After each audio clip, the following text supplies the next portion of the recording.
I et landligt område i Danmark, kendt for sin velorganiserede husdyrproduktion, strenge sundhedskontrollerer og høje standarder for dyrevelfærd, blev stilheden brat brudt af en hændelse, som stadig vækker undren og bekymring. I løbet af en enkelt nat døde 49 køer pludseligt, uden varsel, uden støj og uden tydelige tegn på ydre vold. Landmanden begyndte sin arbejdsdag som sædvanligt før solopgang. Men da han nærmede sig marken, bemærkede han straks, at noget var galt. Stilheden var total. Ingen bevægelse, ingen lyde. Få skridt senere blev han mødt af et chokerende syn. Snesevis af køer lå livløse på jorden, spredt over græsningsarealet. Alle dyrene havde været sunde aftenen før, korrekt fodret, med adgang til ren vand og uden tegn på sygdom. Sagen blev straks indberettet til de danske veterinærmyndigheder, som afspærrede området og iværksatte de første undersøgelser. Danmark er internationalt anerkendt for sin effektive og moderne landbrugssektor, hvilket gjorde hændelsen endnu mere opsigtsvækkende. Hvordan kunne noget så alvorligt ske i et af verdens mest kontrollerede landbrugssystemer? De første undersøgelser udelukkede angreb fra rovdyr, da der ikke var bidmærker, kamptegn eller synlige skader. Der var heller ingen spor af storme, væltede træer eller ekstreme vejrforhold i løbet af natten. Alt tydede på, at køerne var faldet næsten samtidig. Mystikken spredte sig hurtigt blandt landmænd, eksperter og lokalbefolkningen. Frygten voksede, fordi ingen vidste, om hændelsen var en enlig episode, eller om den kunne gentage sig andre steder i Danmark. Hvad skete der egentlig den stille nat? Noget naturligt? Noget menneskeskabt? Eller noget endnu ukendt?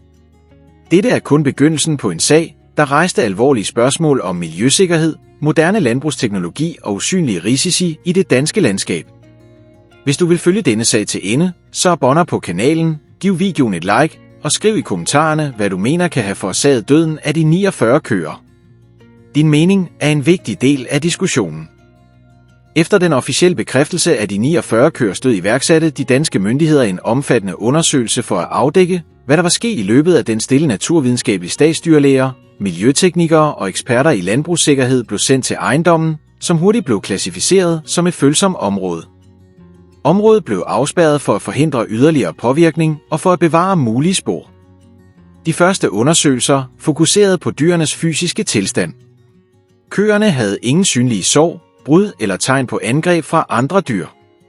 Kroppenes placering vakte særlig opmærksomhed. Mange lå i naturlige stillinger, som om de var faldet om uden at forsøge at flygte eller reagere.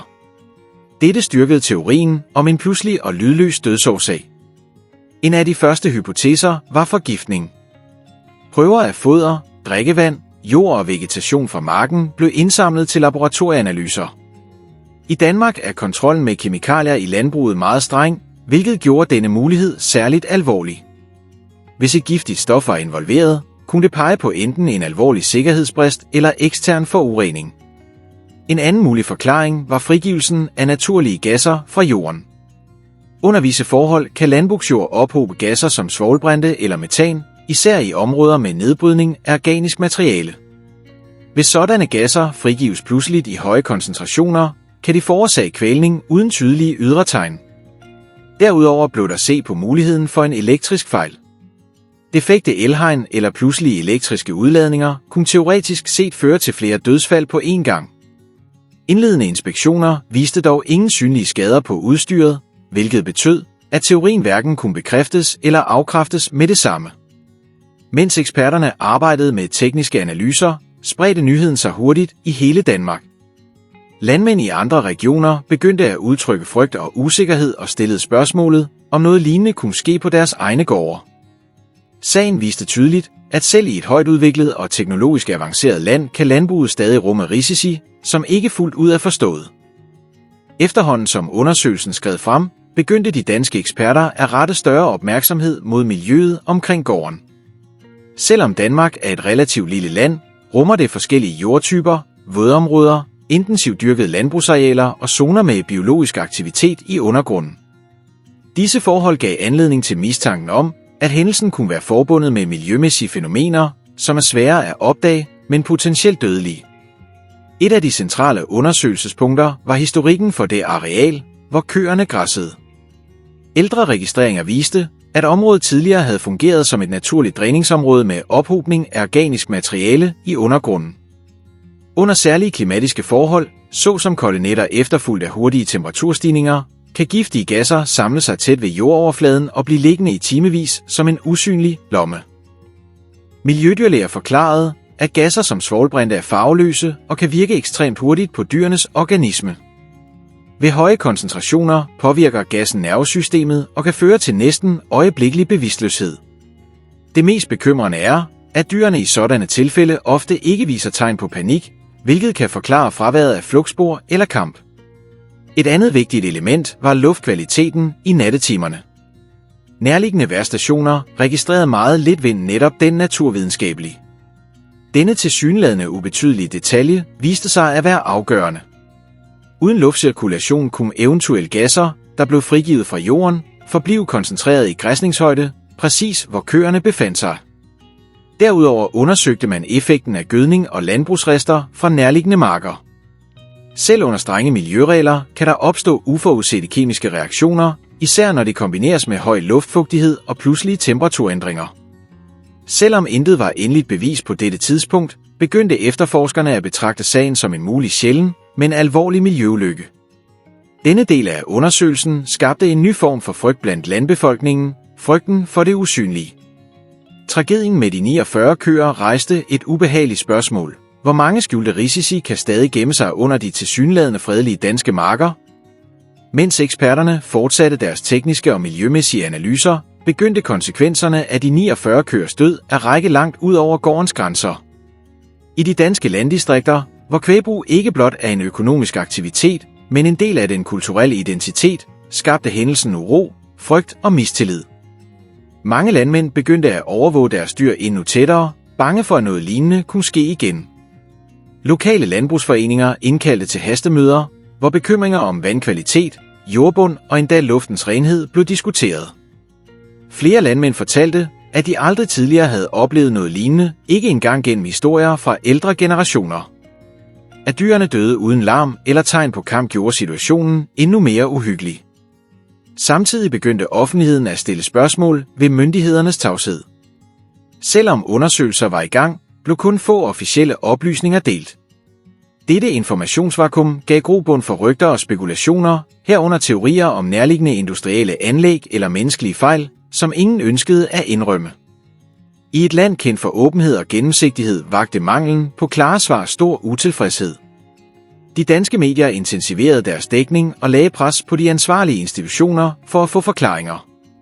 Artikler pegede på, at hvis årsagen var miljømæssig, kunne konsekvenserne række langt ud over kvægbruget og påvirke hele økosystemer. Hvis årsagen var menneskeskabt, ville det kræve en grundlæggende revision af sikkerhedsprocedurer i landbruget.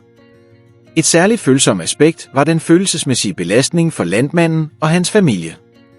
Tabet af 49 dyr var ikke blot et stort økonomisk slag, men også en dyb personlig tragedie.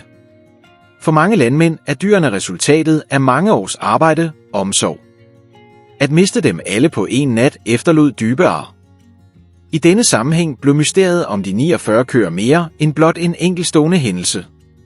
Det blev et symbol på den sårbarhed, som selv moderne samfund kan opleve over for kræfter, der endnu ikke er fuldt forstået.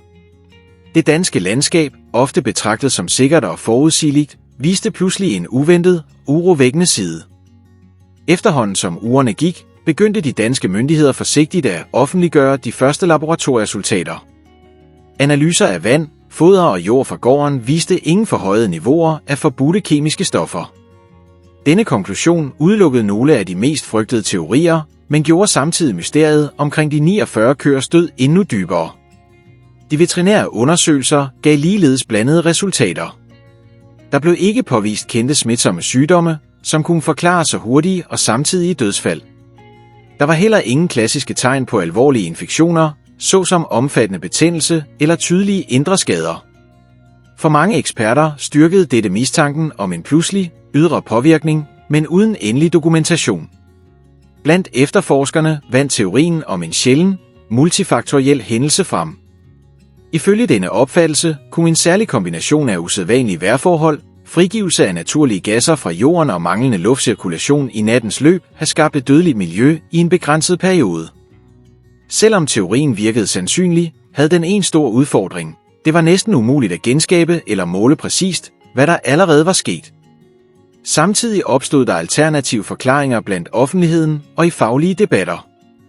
Nogle foreslog mikroskopiske elektriske udladninger forårsaget af skjulte fejl i gårdens jordingssystem. Andre spekulerede i, om landbrugsaktiviteter i nærområdet kunne have udløst uventede kemiske reaktioner. Ingen af disse teorier blev dog officielt bekræftet. Det mest frustrerende aspekt var manglen på en endelig konklusion. For danske landmænd, som er vant til klare regler og præcise tekniske svar, var sagen en ubehagelig undtagelse. Tanken om, at en hændelse af denne størrelse kunne forblive uden fuld forklaring, skabte usikkerhed. Dermed blev episoden med de 49 køer ikke kun set som et enkeltstående uheld, men som en advarsel. En påmindelse om, at selv med avanceret teknologi og streng videnskabelig kontrol findes der situationer, hvor naturen og omstændighederne overgår menneskets forståelse. Selv efter måneders analyser, tekniske diskussioner, undersøgelser udført af eksperter fik sagen om de 49 køer, der døde fra den ene nat til den anden i Danmark, aldrig en fuldstændig, endegyldig forklaring. Myndighederne indsamlede data, udelukkede ekstreme teorier og pegede på mulige kombinerede årsager, men ingen forklaring kunne besvare alle de spørgsmål, som opstod efter den stille naturvidenskabelige. Hændelsen satte dybe spor i det danske landbrug. Mange landmænd begyndte at gennemgå deres sikkerhedsprocedurer, investere i miljøovervågning og indføre forebyggende tiltag, selv uden at vide præcist, hvad de beskyttede sig imod. Installation af gassensorer, hyppigere jordanalyser og øget fokus på natlige klimaforhold blev mere udbredt i visse områder, hvilket viser, hvordan frygten for det ukendte kan ændre adfærd.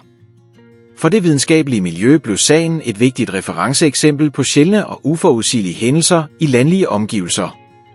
Den viste, at tragedier ikke altid kan forklares med en enkelt årsag, og at samspillet mellem natur, teknologi og menneskelig aktivitet kan føre til uventede konsekvenser. Det, der virkede som et kontrolleret miljø, viste sig i nogle få timer at være farligt ustabilt. I den kollektive bevidsthed fik historien om de 49 køer næsten symbolsk betydning. For nogle repræsenterer den grænsen for menneskets kontrol over naturen. For andre er den en stille advarsel om, hvor lidt vi stadig ved om jorden under vores fødder, luften vi indånder og de systemer, der opretholder fødevareproduktionen. Det mest urovækkende er, at det danske landskab hurtigt vendte tilbage til sin normale tilstand. Marker blev igen grønne, dyr kom tilbage på græs, og hverdagen fortsatte. Men bag denne overfladiske normalitet lever mindet om, at noget usynligt på en enkelt nat kunne forårsage en tragedie uden fortilfælde. Dermed forbliver mysteriet om de 49 køer uløst. En sag, der udfordrer simple forklaringer, vækker dybe refleksioner og minder os om, at selv i et af verdens mest organiserede og sikre lande kan det uventede stadig ske.